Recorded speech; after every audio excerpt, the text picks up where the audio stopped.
diundang sama tapi dia kayak pengusaha gitu, cuman dia bikin YouTube kayak Dinar mainnya ke YouTube aku dan dia udah 2 kali undang. Iya, dan itu kayak, hah? Serius nih, kayak harga-harga mau ke off air gitu kan. Kalau off air aku kan nge-DJ kayak 1 jam 35 juta gitu-gitu kan. Ini 25. Wah, ini kok mepet-mepet kayak budget-budget off air gitu-gitu sih.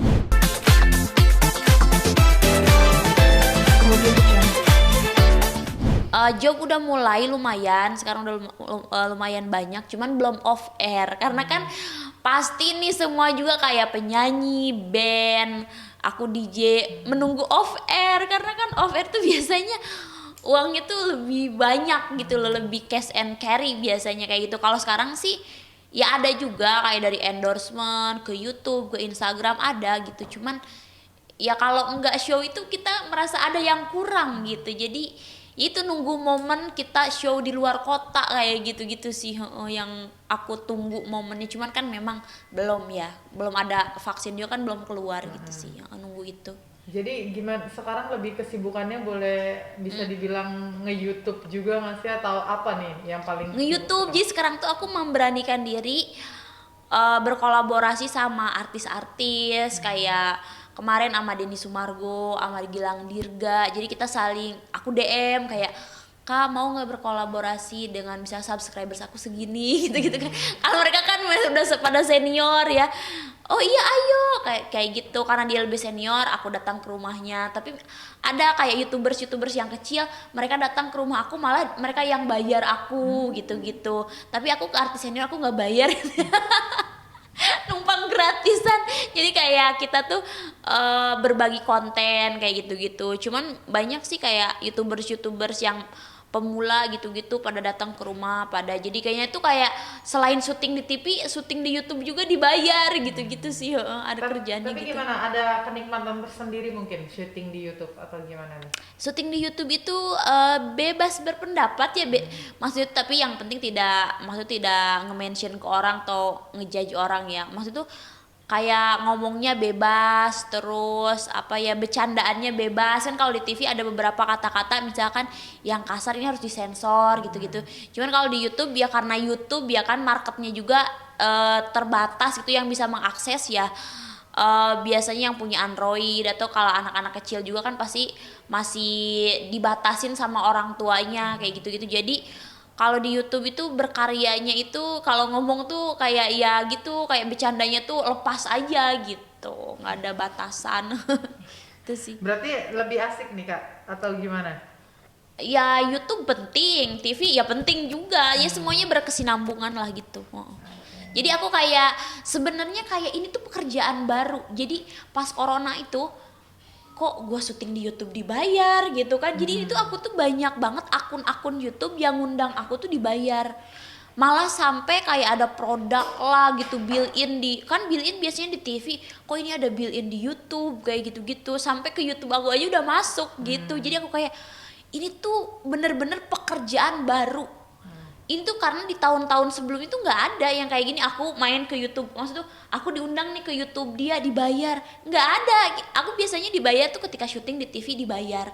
Sekarang tuh main di YouTube orang dibayar. Itu sih yang kayak ini sih pekerjaan baru, ini aneh gitu. Oke. Mungkin jadi bisa dibilang jadi nagih juga, atau mungkin ada hikmahnya tersendiri dari corona itu sendiri. Sebenarnya ya apa ya, ini tuh pekerjaan selain keluar ya, keluar maksudnya kayak keluar kota gitu-gitu. Nah ini pekerjaan kan digital ya, dalam ini sih market baru, hikmah dari corona. Sebenarnya kalau corona nggak ada nih, itu mungkin YouTube ya biasa aja, nggak usah berbayar, kayak ya udah kamu kesana kamu kesini itu. Tapi sekarang tuh pas corona YouTube tuh berbayar loh. Aku tuh diundang sampai ada sampai aku pernah tarifnya itu 25 juta saat 5 menit di YouTube, diundang sama tapi dia kayak pengusaha gitu. Cuman dia bikin YouTube kayak Dinar mainnya ke YouTube aku dan dia udah 2 kali undang. Iya, dan itu kayak, hah? Serius nih, kayak harga-harga mau ke off air gitu kan. Kalau off air aku kan nge-DJ kayak 1 jam 35 juta gitu-gitu kan. Ini 25. Oh, ini kok mepet-mepet kayak budget off air gitu-gitu sih. Berarti bayaran terbesar undangan menjadi YouTube Ya itu itu 25. 25 sih, 5 menit. 5 menit. Wow. Dan dia udah 2 kali ngundangnya. Hai kakak, makasih ya. Belum dia suka endorse ke Instagram juga. Jadi punya klien tersendiri lah. Maksudnya Dinar ada kliennya, mungkin orang-orang juga punya klien masing-masing gitu. Oke, berarti memang ya dinikmatin aja ya kayak Iya temennya. sih, memang ya udah rezeki dari sananya lah. Oke, Kak, balik lagi ke perawatan. Ada tips tersendiri nggak sih di pandemi ini perawatan tuh harus kayak gimana? Harus lihat kliniknya yang seperti apa? Kalau menurut aku sih perawatan di masa pandemi ini yang penting satu sehat ya, karena kan biasanya di klinik-klinik sekarang ada sehat yang buat apa namanya itu stamina jadi bagus gitu-gitu kan. Nah, terus lihat juga protokol kesehatannya, biasanya dari depannya juga udah kelihatan kan, kayak misalkan ada protokol suruh cuci tangan dulu, terus disemprot dulu pakai hand sanitizer. Pokoknya dilihat dulu protokolnya, karena ya lagi masa kayak gini mah ya harus hati-hati sih kayak gitu sih. Dan yang penting perawatannya sehat lah, ya nggak usah yang ekstrim banget. Aku juga perawatan paling cuman kayak facial, laser, itu tuh nggak sampai luka gitu loh. Jadi yang penting mukanya bersih, sehat, udah gitu aja dulu deh pas masa corona kayak gitu. Oke. Kak, tadi sempat teriak-teriak pas kena jarum. Emang Oh iya, jarum ya? Atau gimana nih? aku tuh belum pernah perawatan ke bawah. Hmm. Jadi maksudnya tuh perawatan tuh paling muka sampai tangan udah gitu. Nah pas tadi kan ada disuntik perut, disuntik di bagian bokong gitu ya. Itu waduh sakit banget, karena kan belum pernah dipegang, maksud tuh belum pernah terkena jarum daerah situ, jadi masih kaget gitu, masih sakit. Cuman anehnya itu kalau area wajah kan ada juga tuh obat yang disuntikin buat jerawat.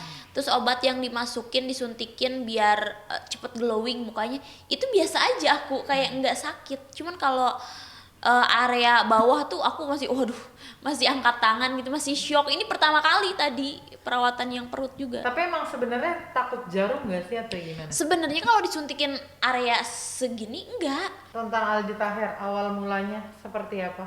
Enggak, awal mulanya itu dia itu bikin komen di akunnya Om Deddy Corbuzier, kalau nggak salah di Instagramnya atau YouTube-nya, pokoknya disuruh video aku tuh di take down karena ya anfaedah gitu-gitu.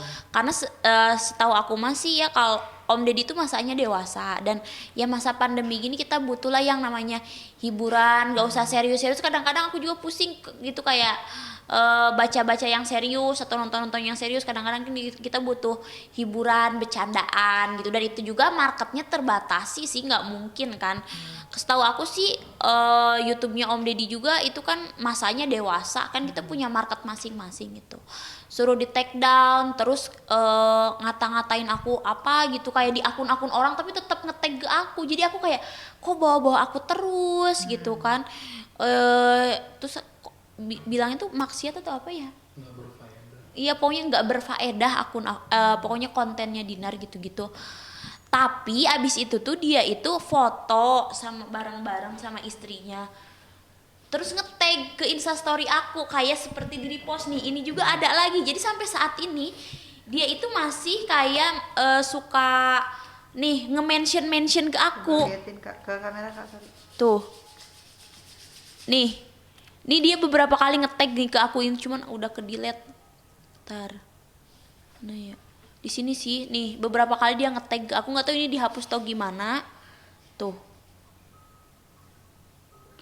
Kayak nge-tag aku terus sampai saat ini, padahal aku tuh maksudnya tuh kenal baik sama dia kan, pernah dia mau nyalon apa gitu, terus aku ucapin sama dia di post gitu-gitu. Maksudnya tuh kalau memang konten aku nggak enak langsung aja DM atau WhatsApp atau apa aja gitu menghubungi aku, biar langsung aja ngomong, Dinar nih konten kamu tuh misalkan nggak bagus gini-gini, lebih baik kamu harus gini-gini, ngomong langsung gitu loh. Jadi jangan ngomong di akun orang gitu loh. Terus dan itu tuh nggak sekali, kayak di akunnya siapa lagi gitu, artis siapa lagi, terus dia masih ngomongin nge-tag aku lagi gitu. Jadi akunya kayak kok si Kak Aldi jadi kayak gini ya, dia kenapa kayak gitu. Jadi aku masih bingung, ya udah aku unfollow dia. Master Dedi sendiri sempet ini nggak? Sempet ngomong juga atau komentar juga? Jadi aku waktu itu bikin konten yang kedua ya, terus abis itu tuh sempet nyinggung tapi nggak sebutin namanya Aldi Taher, cuman aku tahu itu ke Aldi Taher kan kayak gini, itu Dinar apa namanya, ini nih ada yang artis nih yang minta di take down video kamu gitu-gitu, minta di take down video kamu katanya Anfa Endah gitu-gitu, tapi sambil ketawa dia gitu. Oke. Kak Dinar sendiri udah sempat negor langsung atau mungkin ditegur di DM langsung atau gimana? Sempet ketemu, terus aku, ini Kak Aldi tuh kenapa ya, aku bilangin gitu karena aku ketemu kemarin. Ya emang video kamu gitu, terus malah terus nggak nyambung, terus tiba-tiba dia tuh malah ngomong kayak gini, ya udah aku mau doain kamu semoga kamu menikah gitu. Dia tuh kenapa ya, aku nggak ngerti dia tuh sekarang kenapa sih Kak Aldi jadi kayak gini sekarang gitu. Jadi aku tanya apa jawabnya berbeda gitu-gitu. Kemarin kan sama istrinya jadi nggak enak juga, aku kayak ya udah negor.